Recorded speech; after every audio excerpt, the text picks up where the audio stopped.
ஊழல் நடந்துச்சுதா இல்லைங்களா? அவங்க அப்பாவுக்கு நடத்திட்டாங்களா இல்லையா? ஆனா நமக்கு ஏன் நடத்த மாட்டேங்கிறாங்க? ஏன்னா இந்த வழக்கு நடத்துறதே அவங்க தானே. நமக்கு வந்து போடக்கூடாது வழக்கு நடத்துறதே அவங்க தானே. எப்படி வழக்கு முடிப்பாங்க? வழக்கை முடிக்கவே மாட்டாங்க. நம்மளை வந்து கெஞ்சிட்டே வைப்பாங்க. இதுக்கு வந்து நாம வந்து நாமளும் வந்து 2026 நீங்க மனசுல வச்சு அப்பதான் நீங்க பணி நியமனம் போடுவீங்க அப்படின்னு நாம நினைக்கும் போது இருந்தால் 2026 உங்களுக்கான பதிலடி தக்க முறையில் தரப்படும் என்பதை நாங்கள் தெரிவித்துக் கொள்கிறோம்.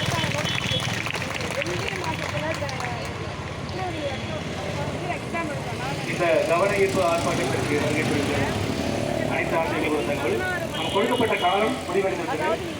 டைம் மீறும் போது வயலேட் ஆகும். அதனால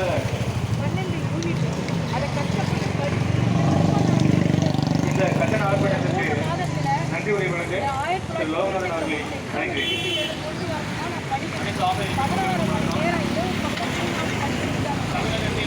தென்முனையில் இருந்தும் தமிழ்நாட்டினுடைய கொங்கு மண்டலத்தில் இருந்தும் எத்தனையோ மூலைகளில் இருந்து தங்களுடைய சொந்த வேலைகளையும் அலுவலக வேலைகளையும் விடுத்து இந்த போராட்டத்தை மாபெரும் கவன ஈர்ப்பு போராட்டமாக நடத்தி காட்டுவதற்காக இங்கு வந்திருக்கக்கூடிய வருங்கால அரசு ஆசிரியர் பெருமக்களே, உங்கள் அனைவருக்கும் வணக்கம்.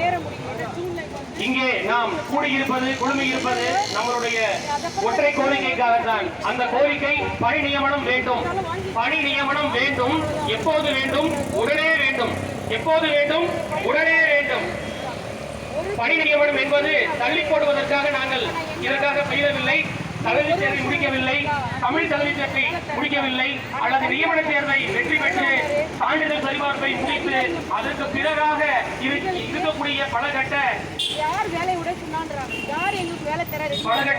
தேர்வுகளுக்கு பிறகு எங்களுடைய பெயர் வெளியிட்டும் கூட இன்னும் அந்த ஆணையை கையில் பெற முடியவில்லை என்பது எங்களுக்கு மிகப்பெரிய வருத்தம்.